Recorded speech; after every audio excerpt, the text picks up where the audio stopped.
大家好，欢迎来到邱明姐的频道，我是你们老朋友小邱。观看我的影片，让我们一起骑脚踏车，看到更宽更广的世界。我们现在人在南庄桥，南庄桥这边呢是一个很重要的岔路口，这条路过去就是大名鼎鼎的仙山，这边上我们俗称仙山背面上。简称仙山背，这边是大家相对比较熟悉的路线。那南庄桥的另外一边，南庄桥的这个方向呢，可以去更多地方哦，可以去东河林道，然后呢还可以去向天湖。最重要的是可以去鹿场。我们今天最主要的目标是去鹿场，从这边开始算，大约是17.5公里就可以到鹿场。走，我们去鹿场走走。南庄桥这边 7-Eleven 是这边的最后的补给，所以如果要入山前，可以在这间 7-Eleven 补给。这间云水度假温泉不错，可以带小孩来玩。就是有一些露营车，这个可能都可以住的哦。这个露营车是永远在这边不会动的啦，可以住宿的。我们大概骑了4公里，就来到东河林道的岔路口了。左转进去就是东河林道，可以往北埔新竹的方向。然后我们要直走往神仙谷向天湖的方向。神仙谷就是鹿场方向了。热啊！现在温度显示28度，可是为什么我觉得这么热啊？太久没有晒太阳了。然后这边显示这边有另外一个路段，这个是到鹿场的。从东河林道岔路口到鹿场的大概有14.25公里。向天湖的岔路口有到向天湖部落。向天湖这边是塞夏族啊，他们每年好像会举办矮灵祭。向天湖会6公里，然后鹿场还有9.2公里。这边好像可以溯溪诶，基本上这边就是沿着河谷这样子往上一直骑，就可以骑到鹿场了。石壁部落到了，这边有写石壁部落，石壁应该就是在讲那一片墙壁，不过没有高雄那马夏那面墙壁这么大，有点大又不会太大，刚刚好那个面积。这边有一个泰雅勇士，泰雅族美丽的织纹与纹面是独特的识别方式，并代表着各不同意义，而刀具则是泰雅勇士必备的日用品，用来猎取敌人首级、宰杀鸟兽、砍伐树木及其他用途，可以说是泰雅勇士的生命。以前泰雅族的男生出去都要带刀的哦。九步狮桥到了。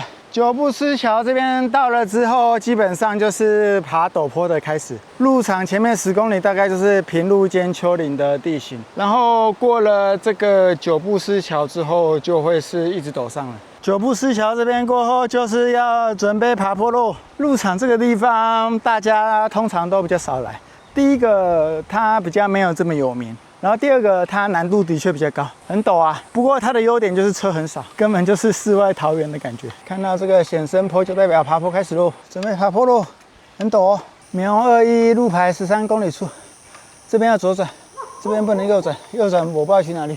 左转继续爬坡。后面这一段是整段路场最陡的一段。为什么我会在这边停下来？绝对不是因为我想要休息，我是想要跟各位介绍一下后面这段路。这段路的陡坡坡度到底多少？等一下我们就用麦金的 C706 码表来量测一下这段路的最陡坡度是多少。趁这个机会，我跟各位解释一下坡度的计算公式。我们正在爬一个坡嘛，所以我们可以想象我们正在爬一个直角三角形，然后这个就是坡顶，然后这个是坡底，这个的距离是 c， 就是我们现在要骑到那个坡顶的距离是 c， 然后爬升高度是 a， 这有一个 b， 这个是一个垂直三角形，所以毕氏定理 c 平方等于 a 平方加 b 平方嘛。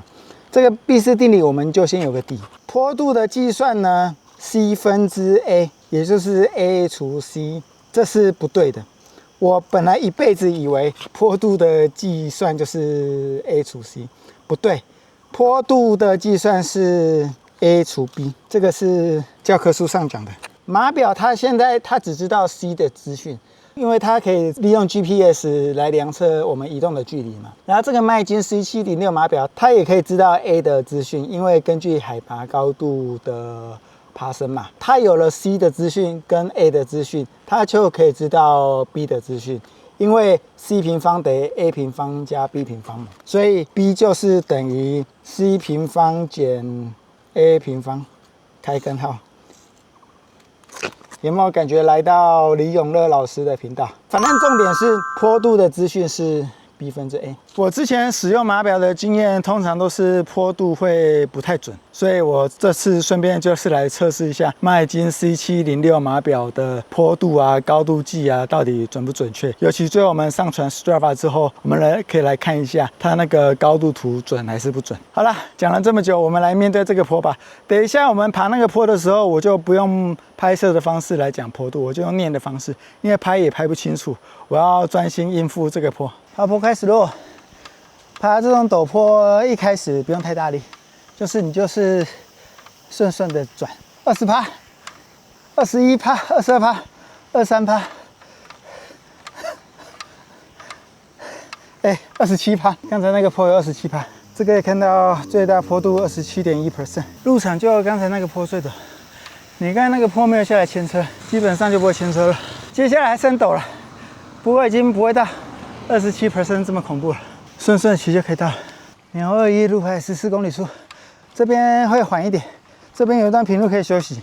麦金 C706码表还有站姿骑乘时间的资讯，也就是抽车时间啦。它应该是用我的功率计来判断哦，因为我的功率计它可以判断有没有抽车嘛，还有坐姿骑乘时间。这边人的收信方式是这样哦，信箱是设在路口啊，这样子邮差就不用弄这么进去。这进去应该还有一段路，所以邮差只要把信丢在这个信箱啊 mailbox 里面就可以到了。看到前面这个英姿箱，就代表快要到了，快到喽！看到路场，海拔850公尺，我们终于到路场了。苗21路牌16.886公里处。到了这边也是要小心呢。这边 Q 去的时候，哇，这整个会下去的呢。东河村的村长。这边要麻烦你补一下，在麦金 C706码表的陪伴之下，我们终于到路场了。麦金码表呢，它有赞助 XDS 阿斯塔纳车队。XDS 阿斯塔纳车队的托马斯·席尔瓦赢得环意第2赛段冠军，并穿上粉红衫。在第2站环意第2站有拿到单站冠军。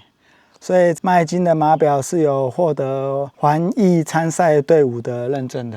鹿场这个地方为什么叫鹿场？因昔日山区野鹿群聚，汉人入垦后便以盛产鹿汁为由命名。就是以前这边鹿很多啊，所以这叫鹿场。现在鹿都不见了，没有鹿了，只剩人了，而且人也很少。鹿场这边上去可以到嘉里山登山口，3.48公里，平均坡度14%。你看多么恐怖！这段路的 Strava 登山王是小杨哥。21分27秒，均速9.7公里每小时，所以我们就可以知道这段路是多么恐怖，连 Strava 登山网的均速都小于10。好了，下坡喽。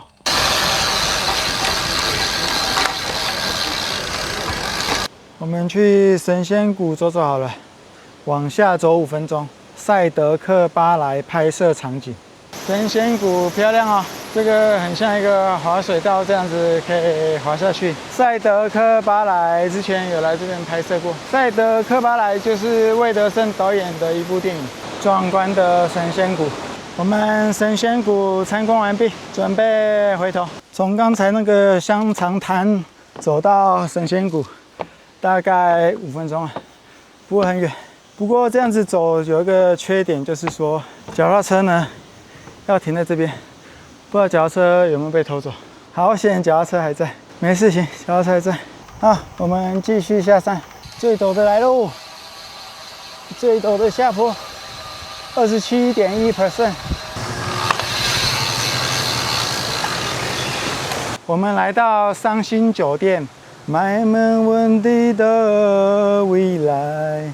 伤心酒店呢？我们来伤心酒店补给一下，有槟榔交出来啊。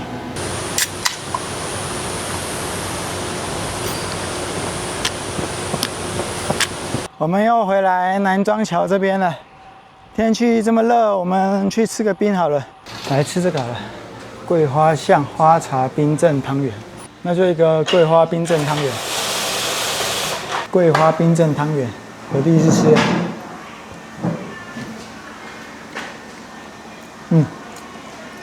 好吃。有桂花的香味，而且还有水果，又有西瓜。它这个汤圆跟我认知的汤圆不一样，很糯啊，好吃。之前我还会再来。在这种风景区这样子，1碗90块其实不贵，分量蛮多的，一个人吃完很饱。这间店还有个很大的优点，今天平常日没什么客人，我脚踏车停这边，他也不会给我啰里吧嗦的，不错。推荐单车族来这家店吃饼。这就是桂花巷，梅干菜5个100元。梅干菜吗？这个煮汤应该很好吃哦。煮汤要胡菜，是卤肉的。这个藕龟壳看起来嘛袂歹啊，可惜我已经饱了。好了，我们回来停车的地方喽。关于麦金 C706的码表，我使用到现在的心得没有问题，该有的功能都有啊。而且它还有一个我忘记说到的东西，就是你一买的时候它就有附这个套子，保护套。这保护套它一开始就附上去的，很贴心，就是你不用再额外买保护套。好，我们要把今天的骑乘记录上传。那上传完呢，其实我最在乎的一件事情呢，是这个海拔表。我看起来这个海拔表看起来蛮 smooth 的，就是这个高度计看起来是比较准一点。所以麦金 C706的码表推荐给大家。我们入场的影片就到这边结束，我们下次见，拜拜。